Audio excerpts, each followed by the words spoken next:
Je suis où j'ai donc bien évidemment que j'ai vécu 2 guerres à l'est de la RDC, donc bien évidemment que je n'aime pas vraiment en parler, j'en parle très rarement ou pas du tout.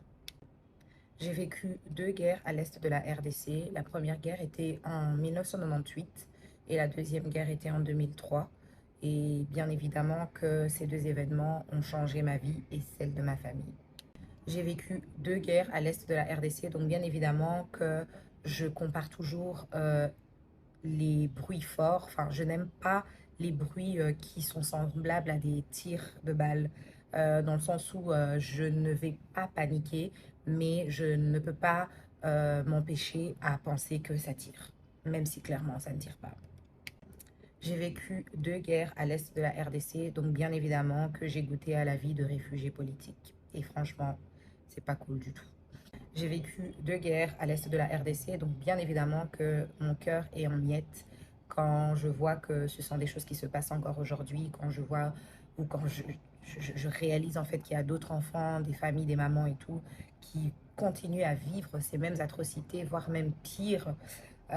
Voilà, ça me fait vraiment mal au cœur, surtout qu'à l'heure d'aujourd'hui, c'est vraiment sous le regard du monde, parce que en 98 et en 2002, il y avait clairement pas de smartphone, il n'y avait pas les réseaux sociaux, la communication n'était pas aussi rapide qu'elle est aujourd'hui.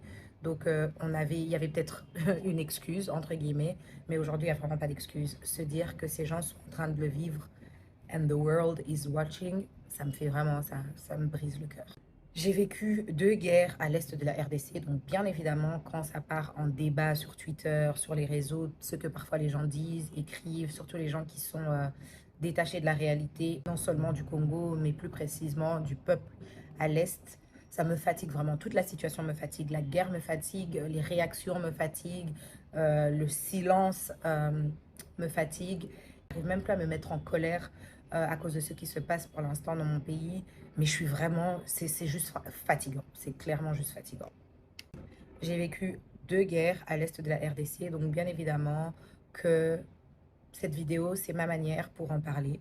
Car je pense qu'il est aussi important euh, de savoir que les personnes qui sont là à l'instant en train de vivre ces atrocités, c'est des personnes comme toi et moi, parce que dans le passé, 2 fois de suite, ça a été moi.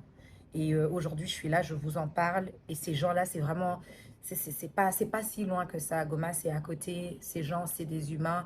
Et c'est juste ma manière à moi de, voilà, raise awareness, de vous encourager surtout à vous éduquer sur le sujet en regardant des films, des documentaires, des informations vérifiées. Et voilà, pour m'exprimer et dire que trop, c'est trop. Je me sens en fait impuissante devant tout ceci parce qu'on ne réalise pas à quel point c'est profond, à quel point ces conflits sont plus que juste ce que nous voyons à la surface.